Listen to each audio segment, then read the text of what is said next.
And here's what's interesting is we're comparing ourselves to someone whom we think has the ideal life, the perfect world, or all of this. And we have no idea. They may be longing to be someone else themselves. Right. Welcome to episode 16 of the Living and Leading with Emotional Intelligence podcast/show. I'm your host, Brittney-Nichole.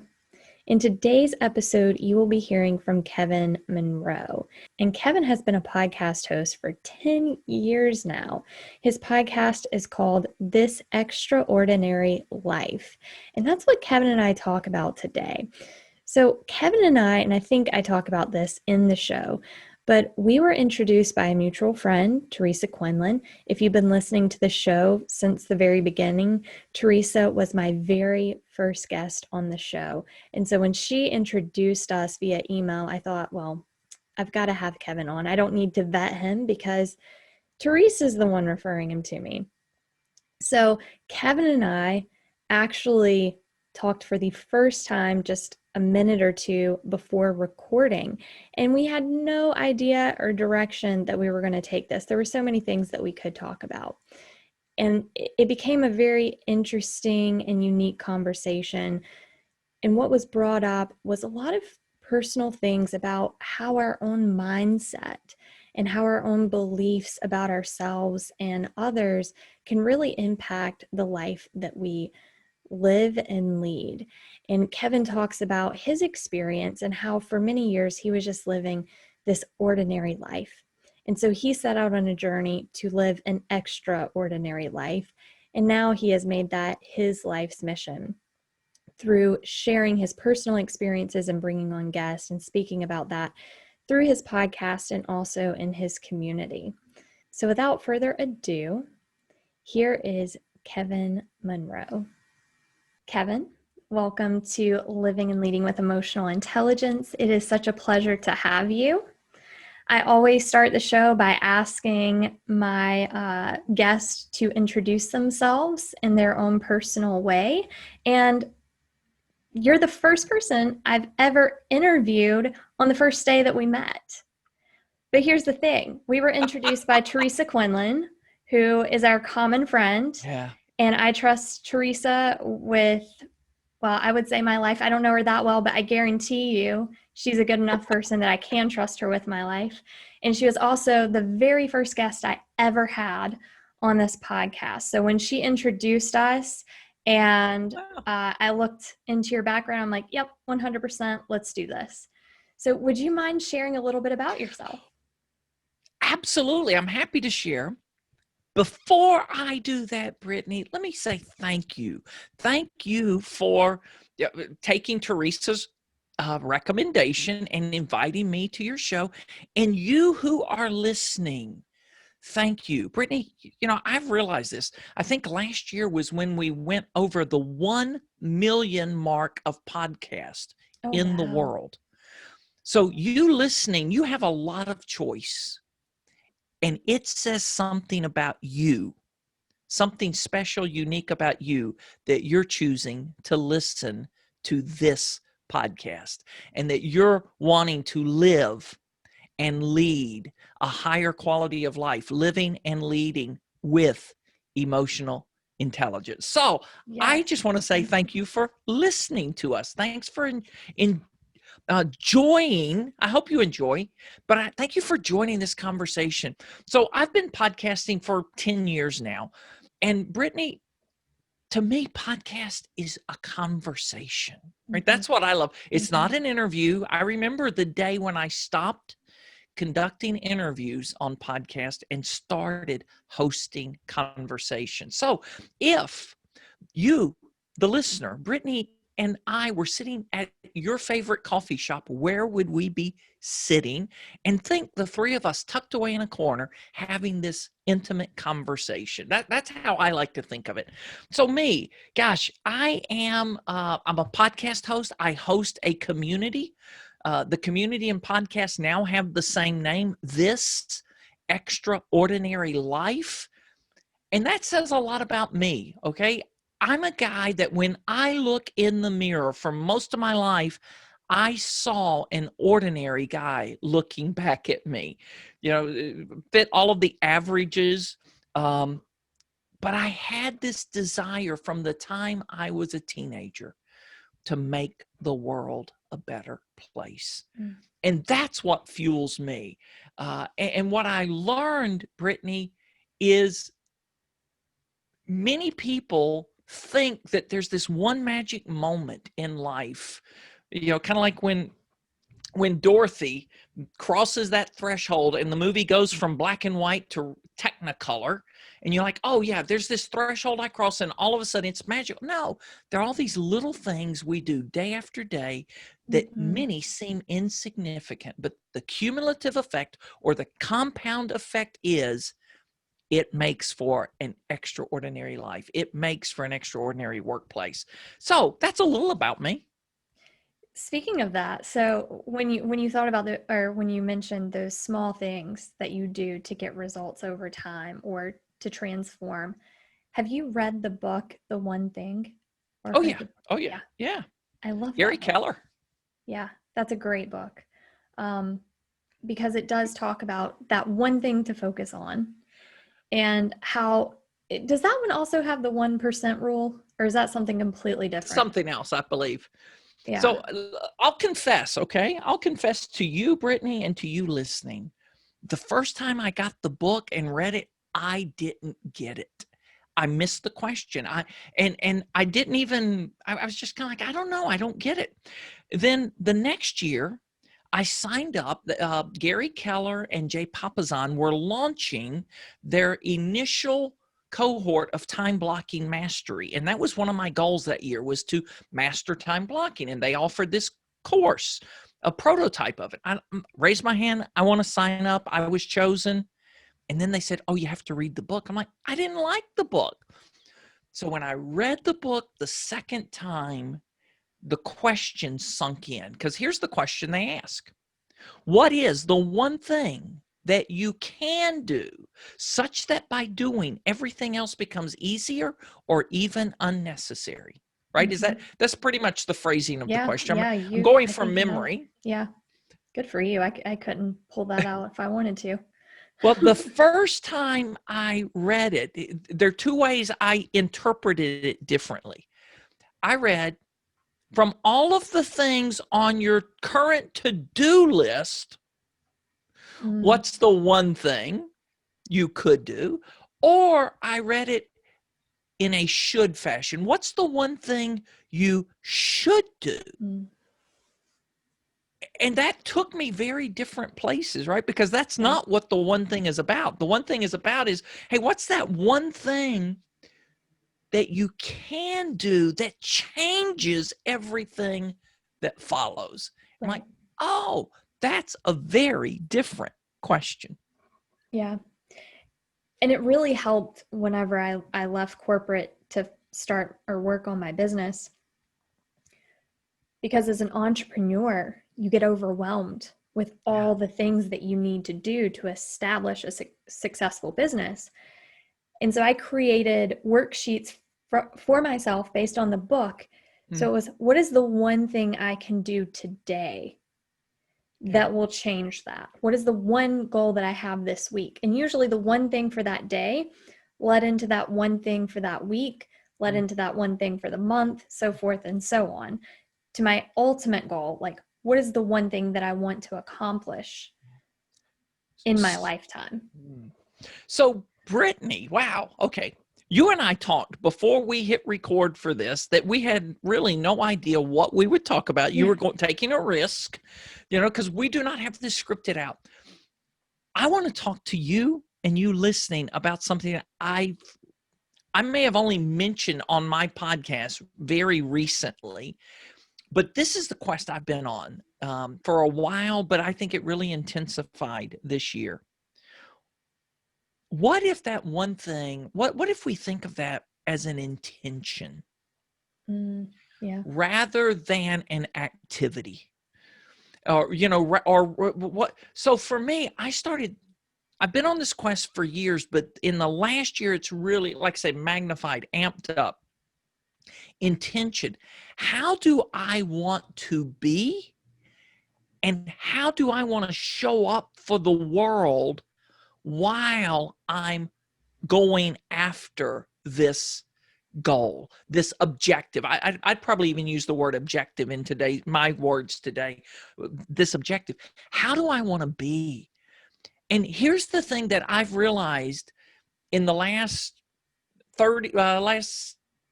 probably 45 days is when I started really getting clarity on this.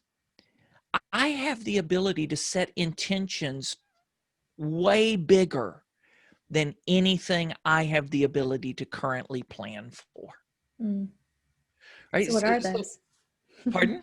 So what are those? Oh, Do you mind sharing? Well, yeah. So I've got a whole book full where I've started writing intentions, and I start every day now. So part of my intention, the overall is I want to live an extraordinary life, and I want to encourage a million others to do the same, right? To live, to be extraordinary. So there's a difference there, because so many times in my life, so much of what I was focused on was a to-do list. These were the things that I thought I needed to do.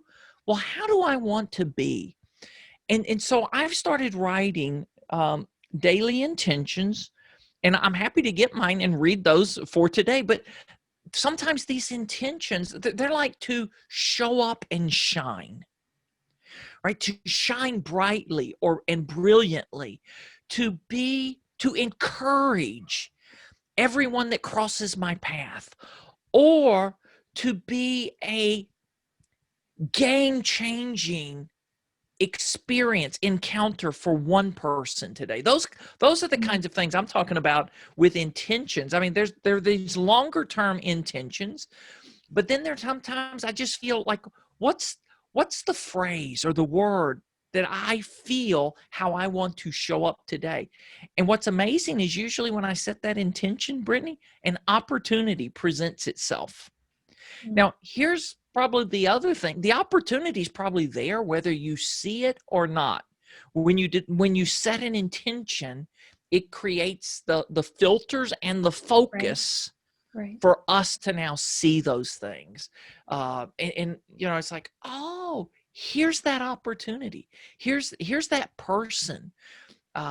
So another intention for me is to imagine a world filled with loving kindness, and to be that conduit of kindness and love to people I meet,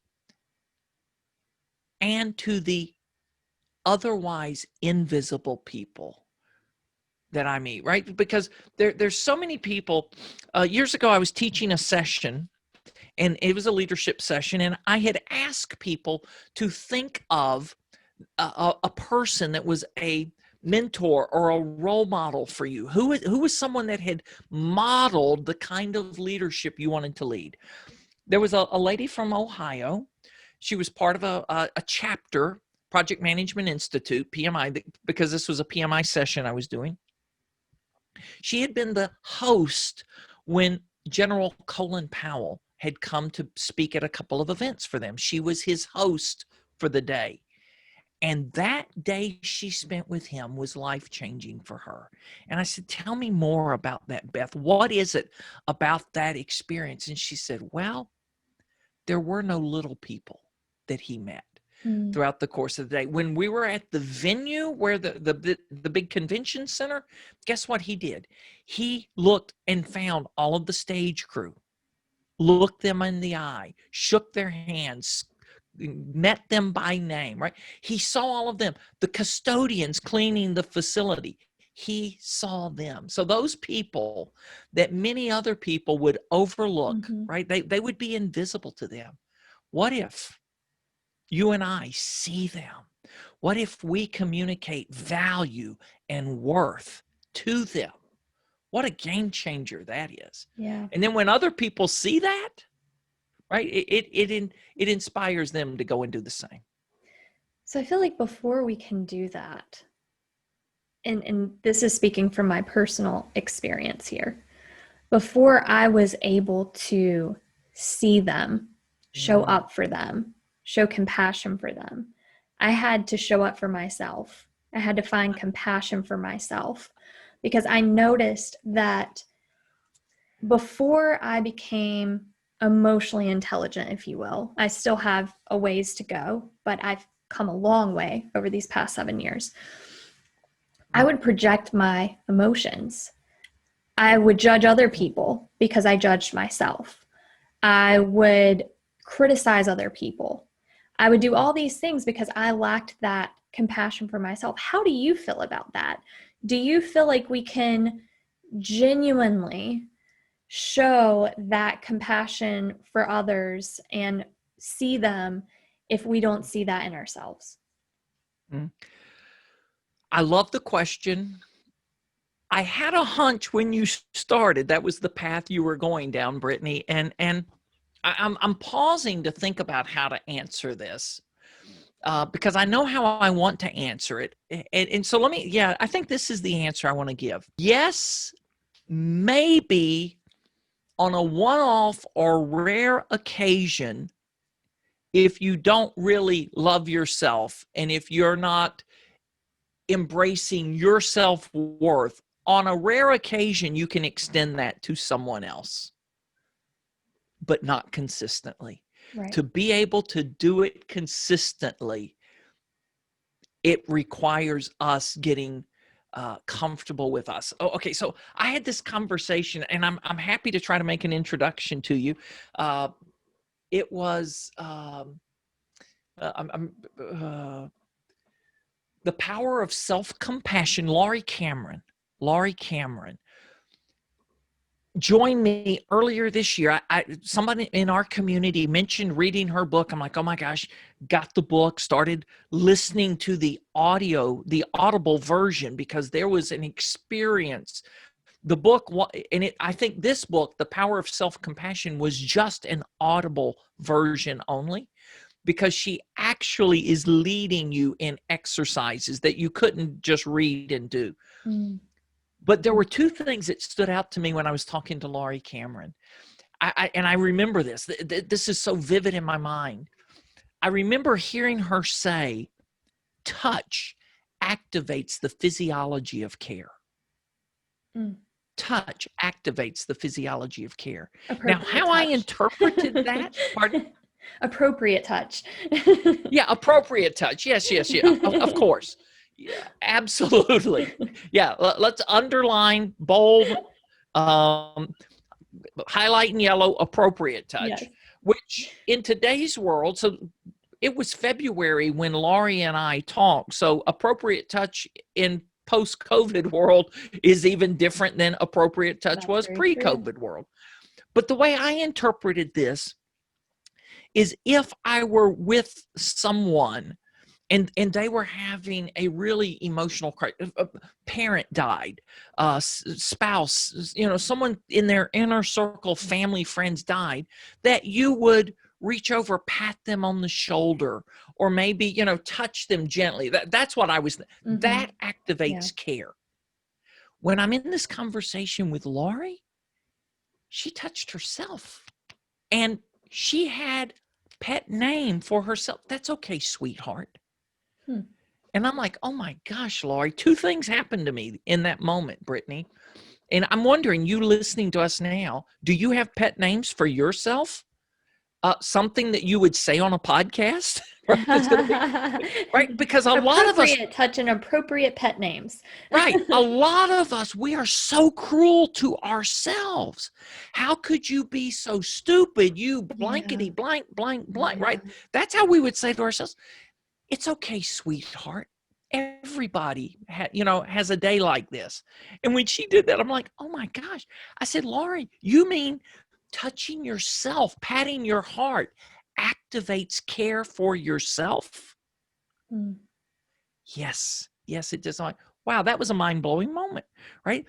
And then having a pet name for yourself that is a compassionate name, a name of love. So yeah, Brittany, what if, when we when we see ourselves in the mirror, whenever that is, but especially first thing in the morning, you're not sitting there going, "Oh my gosh, you look horrible today," right?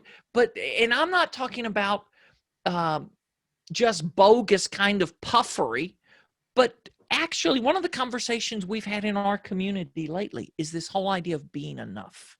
Mm-hmm. Being enough, recognizing that when you look in the mirror, when I look in the mirror, what we see is enough, that Yeah. we are enough, we have enough. And when we do that, yes, we can go see others. When you had mentioned the names that we have for ourselves, Yeah. it brought back a memory I have growing up. And I'm not going to name drop because they may be listening. They'll know who they are if they are listening. But I used to watch this person or hear this person. I wouldn't even have to see them. I could hear them. They would be in the bathroom every morning getting ready, telling themselves how hideous they were, how stupid they were every morning. And they would cry getting ready every morning.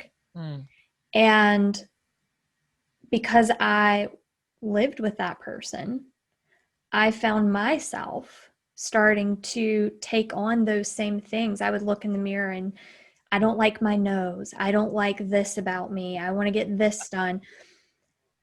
And I never appreciated who I was. Then again, I didn't know who I was. I knew the outside of myself. I knew nothing about the inside, the true me, only what society told me I should focus on. And that's what they were doing. And so when you said that, it triggered that memory for me, and how unfortunate that is that some people spend their entire lives beating themselves up and not seeing their true potential. Yet this person was very intelligent and they were attractive. Yeah. But Isn't that they crazy? just, yeah. Other people would look at them and would want the features they have, the characteristics they have, the talent they have. Yeah. But they have something just as amazing about themselves. But when they look in it, so years ago, I use this image a lot in presentations, and it's a bit dated now, but it was this banana, and the banana was perfectly flawless. But the banana was looking in a mirror. And the banana in the mirror was marred, scarred, black spots Bruised, everywhere. Yeah, bruised, all of that. But the banana was flawless. But what the banana saw was something else. And so, yeah, unless we can see, right, see ourselves, see the beauty in us, we struggle to see it in another. Now, I got a story for you, Brittany. This one, when you talk about that, yeah, I'll just tell the story and then I'll update. Most of my life, I hated my voice because there have been several times my voice is probably a bit higher than most male voices. You know, it's like when we went through puberty as teenagers, we all had this experience. All of the guys, all of the other guys, their voices dropped down. Mine never dropped all the way down. There are times I've been on the phone as an adult, especially if I'm a bit, worked up and I'm calling customer service and I'm angry. And I'll go, yes, ma'am. Yes, ma'am. And I'm like, I am not a woman, but I hated my voice or disliked my voice. Well, there were times I actually hated it, but there were times I just disliked it. It's like, gosh, I don't like my voice. A year ago, September, I was in London to speak at a conference. And we were at this lovely, iconic hotel in the heart of London. And I'm standing there talking to the person running the conferences. Pre-registration is about to open, and there's a lady on the other side of the desk, the first person there to register. She hears me talking, and all of a sudden, she looks up at me. She goes, I know you.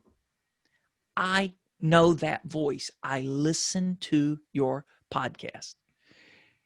Now, Brittany, that was a moment for me. Wow. That was a moment. It's like, wow, if my voice is unique enough, distinct enough that someone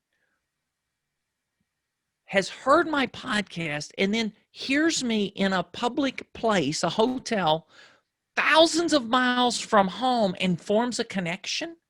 And because it wasn't just the voice, there was a connection. I looked there and said, "Oh, can I give you a hug? Please." And there was just this, and we became friends. We're still friends. Wow. We communicate regularly. But it's like, wow, those things that you dislike about yourself, what if that is one of your greatest gifts, one of your most distinct characteristics or attributes, and you have diminished it, you have disliked it, you have beat yourself up over it? What if instead it's a gift that you could, like me, I began to journal about this for a couple of months, just embrace that, really own it. And it's helped me change. I now no longer dislike or hate my voice. I go, wow, it's unique. Thank you, God. That's a gift you gave me. That's amazing. So whenever I stopped hating myself, at least my appearance, which now when I look back and I see pictures of me, when I was younger, I'm like, why was I so hard on myself? But it was when I got adult acne, and I'm talking chronic adult acne. Think of the worst acne you can think of. I had that, and I was about to drive myself insane focusing on outward appearance because it wasn't something I could control. I was on all these different acne medicines, and it was just something I had to deal with. So I had to make a choice. Either live a miserable life focused on this one attribute of myself that isn't really who I am, or let it go and find love somewhere else. And that's what I did. And, I never thought I would be grateful for having chronic adult acne, but I was able to learn to love myself through that. Okay. So now there are two things that come out of this that I'd love to explore if you're willing. One, as I was listening to you, all of a sudden I was reminded of my favorite E.E. Cumming line, poem. And this is the root of our problem. But he had the antidote: to be nobody but yourself in a world that's doing its best night and day to make you everybody else is the hardest battle any of us ever fights and never stops fighting. Yeah. Brittney, you talked about this. Why do we struggle with this? Why do we struggle with image and all that? Because there is a multi-billion-dollar campaign aimed at making you, Brittney, me, Kevin Monroe, and you listening to us feel that you are not enough.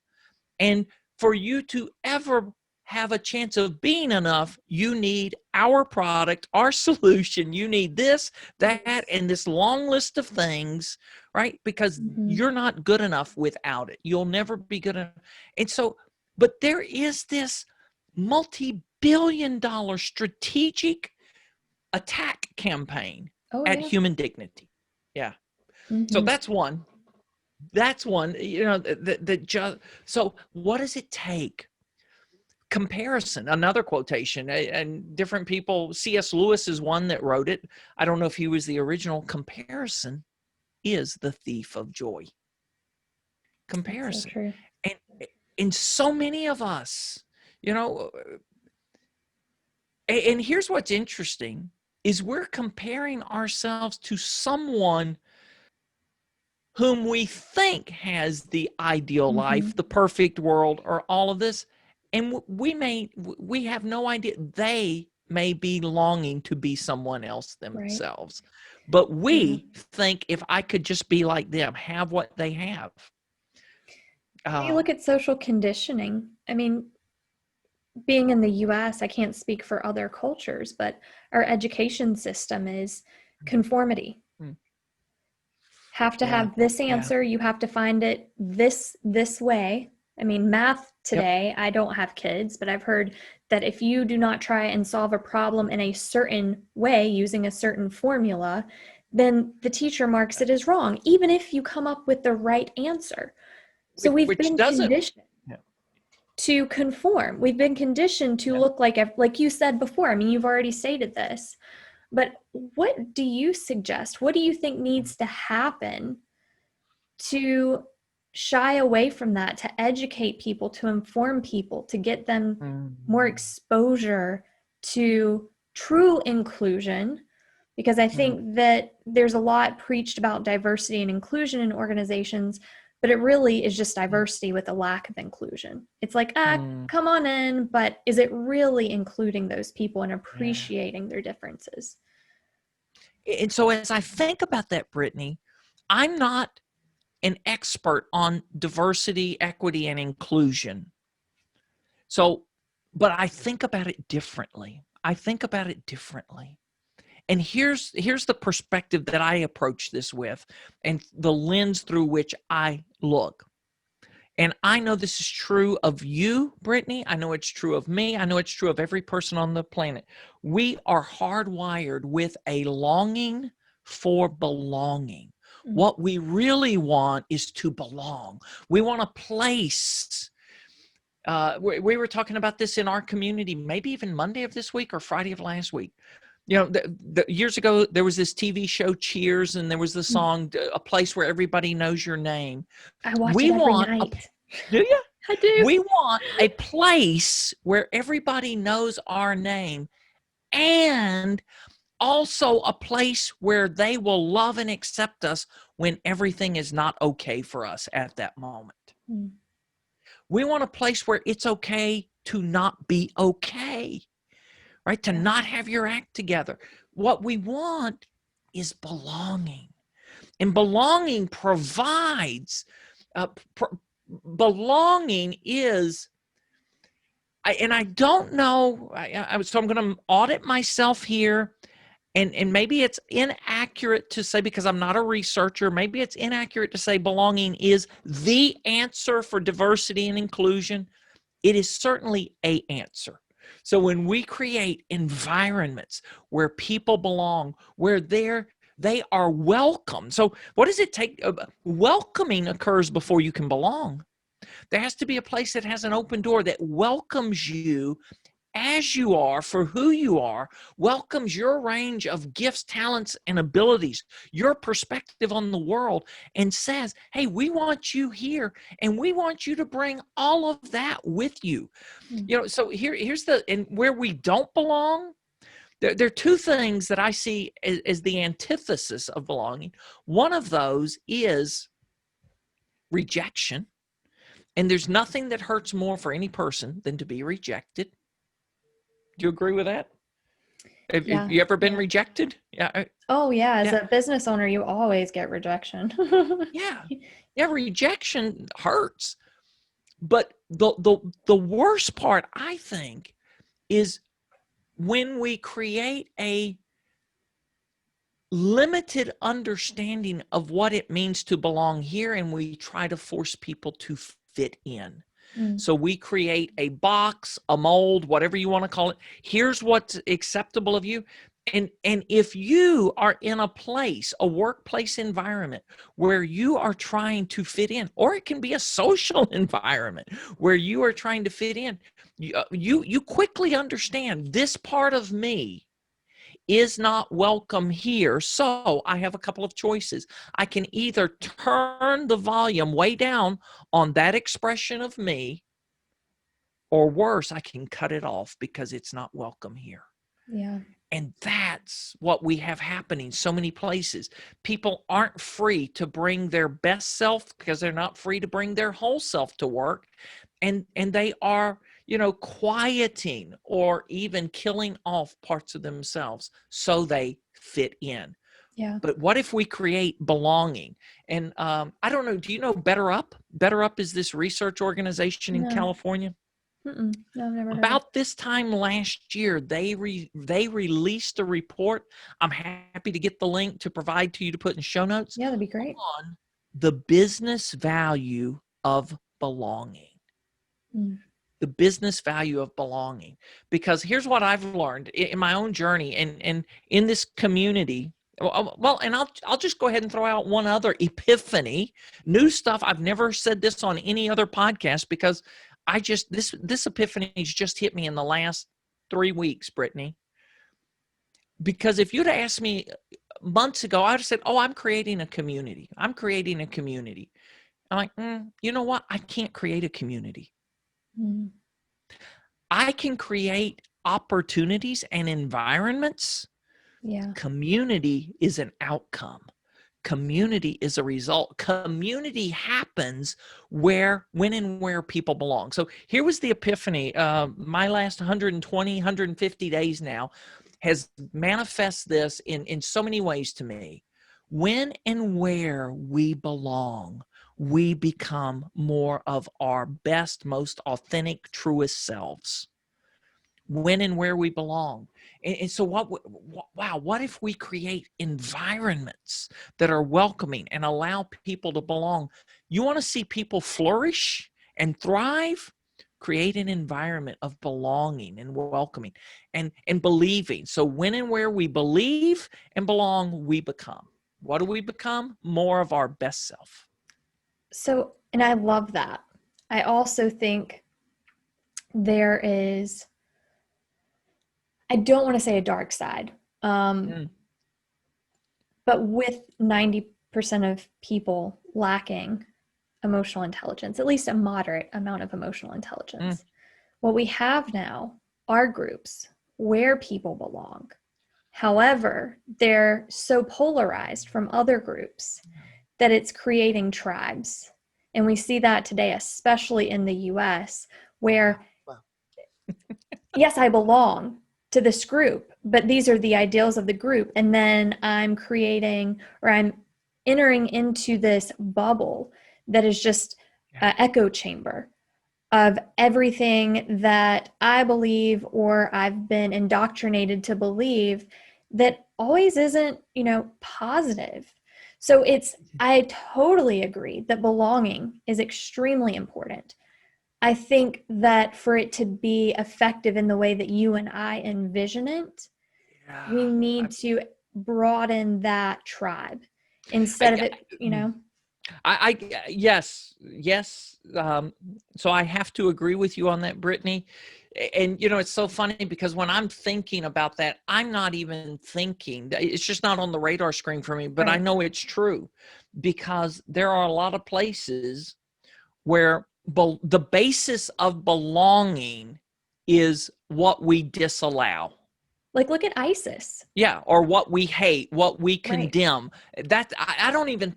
So yes, that is a dark side. I can't even put that on the same arena as what I'm thinking of belonging. But yes, it's true.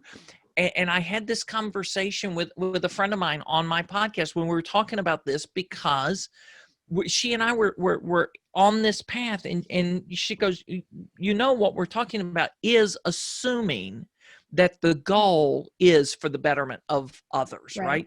But if the basis of our belonging is what we dislike or those we dislike or what we don't want, then that belonging can become that let me use a different word, that assimilation, because I don't even want to think of that as belonging, but that assimilation can become very toxic and very hateful and hurtful. Yes, I agree with you, Brittany.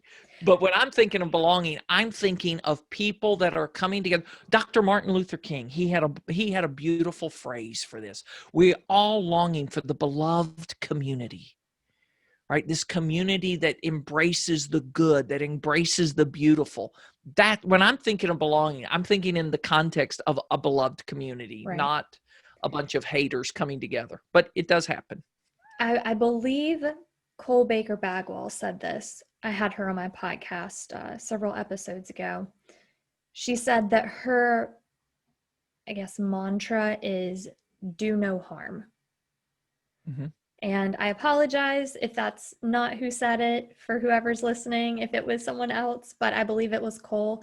And I love that because it's such a simple phrase, but it means so much because you can belong to any group, but as long as you are intending to do no harm to anyone else. Yeah. Yeah, and I guess, I mean, she may have well said it, but when you said it, I'm like, I think Hippocrates was the first one to say it, because that's part of the Hippocratic Yeah, oath, right, of doctors. she The brought it first from rule is someone to do else. no harm. Yeah. Yeah, She but took it from someone do no else, but harm. that's kind of her way. That's the way Yeah, that she goes through life, is by doing no harm. And sometimes we do harm unintentionally. We don't mean to do harm, but if we're ignorant to something, we can unintentionally say something. And yeah. it's not necessarily what we say, but how it's interpreted by others. Right. And to me, that's some of the biggest hurt for us, is when we realize something we said or did in ignorance, or but usually in ignorance or just misunderstanding, was hurtful to someone else. Yeah. Those kind of things, like, how do we make that right? And making that right becomes a priority when you realize that in your ignorance. So ignorance isn't an excuse, Right. for bad behavior. I think too, with asking for, or coming from a place of understanding, because so many of us become defensive. We always want to defend ourselves. Mm-hmm. And in a society where stress and anxiety are at an all-time high, we're even more on the defensive because we're constantly in survival mode. But if we do something to harm someone, but we come from a place of understanding and listening to that person instead of trying to defend ourselves, it makes that person feel heard, and it tends to mend that miscommunication much better than. Yeah. So two things well, one thing you said there, another thing I heard, what do people also want? And we started talking earlier, we were talking about invisible people. I believe everybody wants to be seen, right? To be seen for who you are, not anything else, but just to be seen and to be heard, for your voice to be heard. And if we go about with an intention to see people, to hear people, for the purpose of loving, accepting, affirming people, that's a really good intention to lead with, to live with. And I believe that aligns with the premise of this show. To live and lead with emotional intelligence is seeing people, hearing people, valuing people for who they are.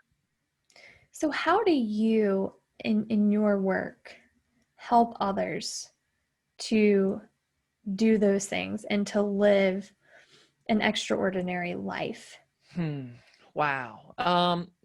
So several ways, and thank you for that deep question. We could do a whole episode on that. So let me think a moment to try to make this more concise. Yeah.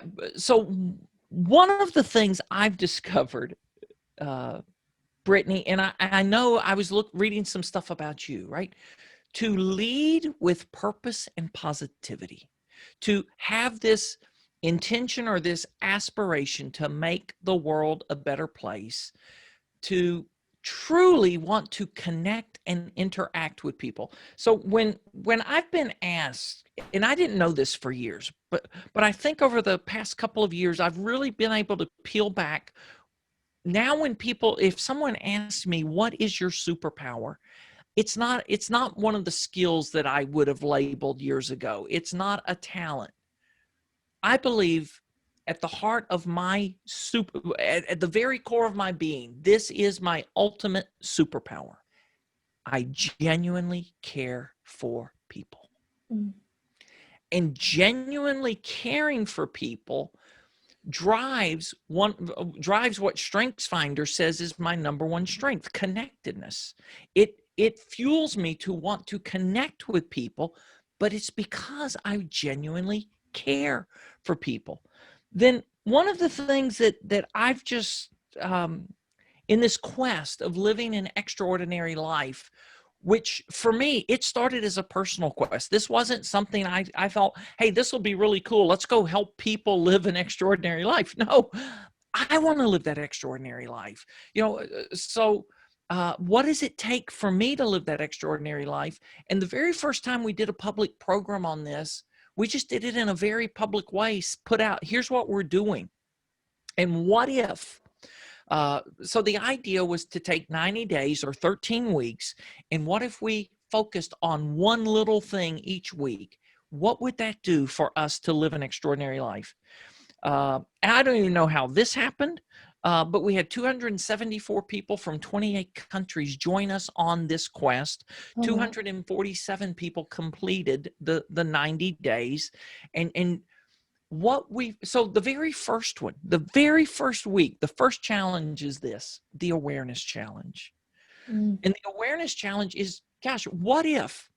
So you listening, what if for the rest of today, whatever time it is you're listening, so some of you are going to hope you're listening to this right before you go to bed so you get off the hook easy. But what if you were just aware? What if you got out of your phone? How do we see most people when we interact with people, when you're in a public place? Most people are, they're in the monk position, their heads bowed down looking at their phone. What if you took your eyes off your phone and just were aware of your surroundings, aware of the people around you? And as you are aware, then, you start seeing things. You see somebody that looks like they're struggling. You see somebody that, gosh, a kind word. Brittney, here's another notion that I've developed in recent years. There really is no such thing as a small act of kindness. That's true. It may not be a big level of effort for you or me to do it, and that's why we may call it a small act of kindness. But the act of kindness, it's not measured by the effort you and I put into the act. Yeah. It's the impact on the person. And do you know this about kindness? Kindness impacts bunches of people. Kindness impacts the person that was the direct beneficiary of your act of kindness. And kindness also benefits everyone that happened to witness you being kind to someone else. Isn't that remarkable when you think about that? I absolutely love that you brought that up, because it made me think of several things. So first off, I'm starting to see more positive videos posted on social media, like the dodo bird and things of that nature. And when we watch that study show, when we watch things like that are positive, caring, loving, that we start our day off seeking to be more positive, caring, and loving. It happens naturally. It's like that emotional energy travels through you and transfers to others, just as negative energy can transfer. And we have to decide, what energy are we willing to spread? And then what other energy do we put a stop to and set boundaries for? But I want to go back one second to the comment that you made about just being aware. Yeah. It always, I don't know it. I don't want to say it bothers me. I'm trying to think of the appropriate feeling for that.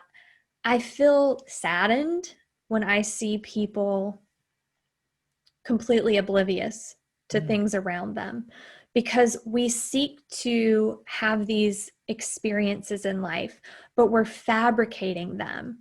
And it's not just millennials. It's throughout all the generations. A lot of that gets pinned on millennials, but I've seen 50-year-olds, 60-year-olds glued to their phones just as much as younger generations. My husband and I went on our honeymoon to Thailand last year. In fact, we were there right now as we speak last year. And we took a ferry from one island to the other, and it was beautiful limestone pillars. And 70% at least of that boat were on their phones taking selfies the entire 2-hour ferry ride. Yeah. And they just are not going to remember that. And then that leads into the next point I was going to make. Well, wait, let's just pause there a moment. I mean, this is a pet peeve of mine, Brittney. Those of us, and I'm going to put me, because there are times I slip into that. Oh, let me capture this moment on a digital image. No. Put the camera down. Just enjoy the sunset. Just enjoy the scenery. Don't be trying to take the perfect picture of it. Take it in. Or Right? take a picture and Yeah. then put your phone away. Yeah. But You then can just still kind of, capture moments, yeah. but But put it we're away so, after that. but we're like trying to get the perfect photo and we Yeah, miss the moment, right? So exactly. Yeah. And then that kind of made me think of something else. So you hear about people who have terminal illnesses talk about how it was, and not maybe not everyone, but you'll often hear people say it was one of the best things that happened to me because I actually appreciated life. yeah. I appreciated living. The sky looked bluer. You know, they appreciate those small things. And this happened to me. I had a medical scare like a couple Mm. years ago. Nothing serious, I found out, but at the time, I thought that I was dying. Doctors couldn't figure out what was wrong with me. And I noticed I started to think about life. And I remember walking into work one day and I was looking down at the sidewalk and there was this little ant crawling across the cement. And it just fascinated me. And the leaves and the wind going through the leaves in the trees just captivated me and moved me to tears. Yeah. And I think about that. Mm. And I'm like, it's not the health diagnosis. Yeah. It's not the near-death experience. It's the fact that the future may not be promised to you. So all you have is the present to appreciate. And that's what awareness does. Oh, okay. So now you've triggered. No, I don't want to say trigger. I'm trying to. I'm stopping using words like that. You've Activated. activated. There you go. You've activated something in me. Another quotation. I love quotations. I've been collecting quotations for years, and some I commit to memory, not all. But I do a lot of work around gratitude. And earlier this year, there was some, in the pandemic, we've all had difficult moments through this pandemic. Everyone has lost something. Several have lost someones that were near and dear to them. My heart goes out to them, right? But we've all lost something. But we were going through some difficult moments. And a friend of mine shared this quotation. It comes from Ann Voskamp. No amount of regret changes the past. No amount of anxiety changes the future. Any amount of gratitude changes the present.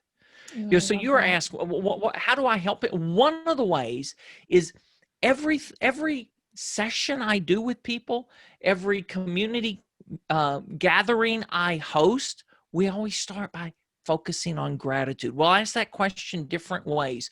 Who or what do you want to celebrate? Who or what are you freshly grateful for? And the who question is relatively new for me. I used to just always ask this question, what are you grateful for? And then over the last 6 months, 5 months during the pandemic, I started noticing three things. One, that often when I ask, what are you grateful for? The answer is a who, a person, right? The answer is not a thing. I would ask, what are you grateful for? And people would say, I'm grateful for, and they'd name names. Every time I do this, we use a tool, Mentimeter. We collect word clouds, and every time people's names are on there. And we tell us, and you know what? It's not just a name, Brittany. With every name that's listed there, there's a story. And if you invite, people will tell you the story. They'll tell you the story of the person whose name it is. The other two things that since the pandemic that always make the list, they may not have always made the responses BC before COVID, but afterwards, health. People are grateful for their health, and people are grateful for their family. Now, more than ever before, those things make the list. So focusing on gratitude, it's not a fix all. It's not the silver bullet solution. It's not magic potion. It doesn't make things go away, but it allows us to find good even in the difficult moments, right? And there's always something to be grateful for. Very true. Very true. So I'm curious, I want to learn more about your community. So you say that you start with the question, what or who are you grateful for? But tell me a little bit about what this community is. I know you help people live an extraordinary life, but what does that look like? Is it something that is continuous? Is it something that is cyclical? What does that look like exactly? Yeah. So yes, and I'm not trying to be funny with an answer. Yes. So one of these is ongoing. The core community, this extraordinary life, is a community. Now, people can't always come. People aren't always there. People may be gone weeks, months at a time, but they know it's a place they can come back. We have a very simple structure, simple in that there are rhythms. I'll say that was the part we were looking for when we started. What's the rhythm? The rhythm of this is on Mondays, 11 a.m. Eastern time. We meet online, whoever's available, for a huddle. The huddle is how we start the week. We start focusing on intention, aspiration. There may be some specific topics, like I mentioned. We've talked about being enough. Yesterday, so you and I are recording on Tuesday. Yesterday, the topic was around expectations. I kicked things off after we did our gratitude, kicked things off with a William Shakespeare quotation. Expectation is the root of all heartache. He may use a different word. The root of all heartache is what he uses. Sometimes I say disappointment, but expectation is the root. So we talk about things like that. But then we always end up, how is it that you want to show up to the world this week? What is it that you want to accomplish, be or do, those things. Then on Fridays, we come together for what's called a hangout. And I started these hangouts a year ago, March, had no idea what was going to happen in the world. But in February of 2019, I just had one morning, there was this inspired idea. There were 5 Fridays in March of 2019. I just heard this question in my mind. What if I hosted a hangout on Fridays at noon? Would people show up? What would they want to talk about? Would they join in? Would they come back? I've been hosting hangouts on Fridays ever since. So I don't even know, we're 90 something weeks, 80, 90 weeks quite a bit of doing hangouts, and it's remarkable. Now it's over 100 now, because it's remarkable. So these are the rhythms. And then on Wednesdays, sometimes during the month, we have what we call a waymaking series. Waymaking, this is a phrase, a word I just started hearing a lot in my head and heart during the pandemic. And we launched our first in May. And these are usually 3-part, sometimes 2-part series. And it's always a community member that's leading these. It's somebody of the community that has a gift to share with the community. Like last month, my friend Jason Mayucci led us in the 3 C's: care, connection, and contribution. What he calls the prelude to leadership. Tomorrow, Arlene Mendoza from California is leading us in this. I'm trying to think what's her title for it, but it's about having extraordinary conversations or difficult conversations. And it's how to ask deeper questions, and how to ask and then how to listen. So things like this.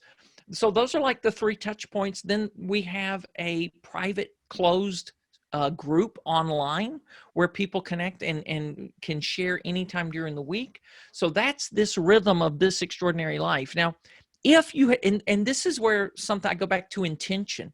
When we started this community in July of this year is when, we started it last year. We converted it to a private membership group in July of this year. We watched, if you'd have asked me what were the plans I had, the plans I would have had would have been for numeric growth or some kind of quantitative something you could measure. What we've watched happen is transformation, personal transformation. one of our members, and she's given me permission to share the story so I can say it, Linda from Canada, talked about she had been in such a toxic work environment that the toxicity of her work environment had carried over into her personal life, into her home life, right? And what she discovered in the first 100 days of our really being intentional on this is, wow, I'm not an angry person. Right. There's another emotion besides anger, and it really feels good, and it looks good on me, right? And it's like, I mean, this is personal transformation, Brittney. Yeah. Now, we've launched a brand new short-term community called Extraordinary Business Owners, for business owners who want to launch or lift a business enterprise, doing that in community, because at the heart of everything we do in this extraordinary life are these two words. We believe that it's better together. And so we just create environments where we do this together. So we've got a cohort of business owners that are coming together twice a month and helping one another navigate this process and grow businesses that we believe will flourish and thrive. So, and then in 2021, we're launching Extraordinary Communities for people that want to lead and launch community groups of their own. We're doing Extraordinary Wellness for people that want to get fit, and we're doing Extraordinary Work and Workplaces for people that want to have a different approach to work, and those folks that lead work want to have a different experience of work for people that they employ. That's fantastic. That's fantastic. Yeah, thank you. So how do you, because you were talking about one of the very first, and I don't know if this was your community or not, you had mentioned that you had like a couple hundred people show up, like 240 some people from 26 different countries. Is that 28 countries. That was countries. the Extraordinary Experiment. We called that the Extraordinary Experiment. So how did you go about reaching out to people? How did you go about marketing things like that? Because I am wanting to do something similar with emotional intelligence. I think it's so valuable for people to understand the importance of being emotionally intelligent, not seeing it as a means to an end, just labeling it as a soft skill. This is an essential skill. Yeah. Yeah. But I find that it's very difficult to market. Yeah. So how did you go about that? So there's one premise. I heard this sentence said in a meeting in 2003, Brittney.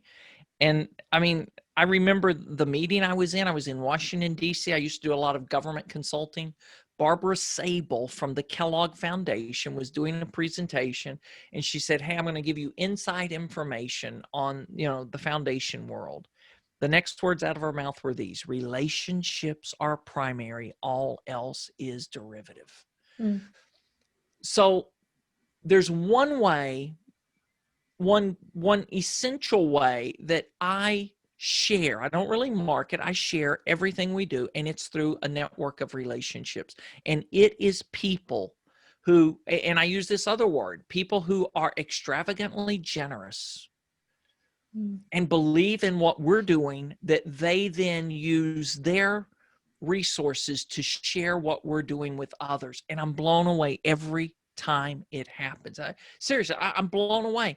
But there's something they see, that they believe that what we're bringing to the world needs. There are people in the world that want, and they're willing to share that word. And Brittney, when we do this, this is not, I have nothing against affiliate marketing, but they're not paid affiliates. They're just people who, you know what? They believe what we believe about the world. Exactly. And they're big, well, they're people like Teresa Quinlan, who heard me on a podcast say, hey, I want to be a guest on as many podcasts as I can over the next 60 days. And they go, hey, I have 3, no 4, no 5 people. Let me introduce you. That's how it works, Brittney. And it's beautiful.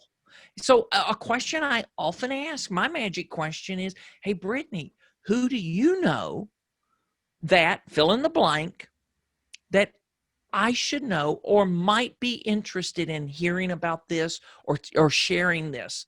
So you just find those people that are close to you and go, who do you know that would also be excited about this? True. And then they make that introduction for you. I need to stop feeling guilty. I oftentimes feel guilty because I do have those very generous people, generous and genuine people in my Who network want to help. who want to help. And I want to help them in return. But what they are seeking, which most of them say, don't worry about it, right? But I say, no, what can I do? And they're like, well, if you know anybody who needs this, or if you know anybody who wants that. And I feel bad because they're so connected that they can send me all these people, and I may run into only a handful of people in a year that I can connect them with. Most of them already know them to begin with because they're so well connected. And so I feel guilty asking because I feel like I cannot reciprocate that favor. And that is on me because most of them, again, tell me that they would do it regardless. But yeah. So the other key is make it easy for them, Brittany, right? So who do you know that would be willing to do this? And if I wrote you an email, would you send it to them? Right. So make it easy for them and then give them the opportunity to edit the email as needed. But you kind of, right. If we're asking them to connect us and then we're also asking them to write it. So I just make it easy for people. I say, hey, if I wrote an email and then I just try to think about that person, how would they communicate this? And you know what? I am amazed when somebody takes that email and then they add their magic to it. And I'm like, oh my gosh, I would have never known to have said that. I would have never described it this way. And it's beautiful what happens. That's amazing. That's amazing. So we're kind of at the end of our time or nearing it. We have a couple minutes left. So I wanted to ask you, what is one nugget, one thing, since we kind of started talking about one thing, what is one thing that you would like to share with the people listening that they can take away right now and start applying today to live a more extraordinary life? So if I had to, so I'm going to take this literally that you said one thing, Brittany, and if you push me and said, what's the one thing that makes the greatest difference? I would say bookend your day with gratitude. Start the day. Now, you may be a slow starter of the day, so start the day may not be the moment you get out of bed. You may need a shower. You may need a cup of coffee, tea to before you're really starting your day. But start your day with some expression of gratitude. And then look back on your day at the end of the day and think, what was the highlight of my day, or what was the best part of my day, or what was a bright spot, or who was that person that made a difference for me? Right? Bookend your day with gratitude. And I heard Brené Brown say something. This was not original to her. She was quoting somebody, and I don't remember who it was. Because you know what? How most people start their day, it's very different than that. The first thought most people have of the morning is, I didn't get enough sleep last night. The last thought of the day, I didn't get enough done today. They book in their day with scarcity. I'm suggesting bookend your day with gratitude, which is the gateway to abundance. I love that. I love that. Gosh, everything, when you say things like that, it does make me think of experiences. One thing that always drove me nuts when I was in corporate is in the mornings, I would go in the break room to get coffee. And on Mondays, everybody's, how was your weekend? Wasn't long enough. It's like, here we are on a Monday. Just another Monday. Yeah. And then Friday was like, oh, thank God it's Friday. But it was this cycle. Yep. And I would always try to come back with something positive to break that. And so they knew not to come to me to seek Right. that common, Right. complaining around the water cooler, because I was going to Right. You wouldn't commiserate with them on that. No. I remember one morning I met a client, 7:30 in the morning. I was there to do a project for them. And the CEO of the organization, we drove up at the country club. We were meeting at the same time. I get out and, I'm just a morning person. It's a choice, but I'm a morning person. And I said, how are you today? And she said, oh, I'm okay. She said, how are you? I said, I'm great. She goes, I have a feeling you always are. And you know what? I mean, I said, just instant, it's a choice we get to make. Why not be? Right? Yes. Why not be? Very That true. doesn't mean I always have good days. They're bad moments. Yeah, of course. Right? But the orientation is, it's a great day. Yeah. I had again, back to the work environment, one of the team members I had on my team, she was an older lady. She would get annoyed at how chipper I was throughout the day. And she said, are you always this energetic and positive? I was like, yeah, usually. And she goes, well, that's going to wear off one day. I hope not. Brittney. It won't. But it's a renewable source of energy. Yeah, 100%. Well, thank you so much, Kevin. It has been a pleasure speaking with you. How can listeners and viewers find you? Again, I put all of this in the show notes, but for those listening, you can say it as well. So, Brittney, I don't know if you've ever had a guest do this, but I do this. I'll give you my LinkedIn. It's Kevin Monroe. It's Kevin at kevindmonroe.com is the email. Here's my cell phone number. Oh. WhatsApp, cell phone, +1 404 713 0713. That's not a Google number. That is my number. I used to give out a Google number. I'm like, why? That's my cell phone number. Yeah. Wow. If you need it, call me. That is fantastic. Well, thank you so much. It has been an absolute pleasure.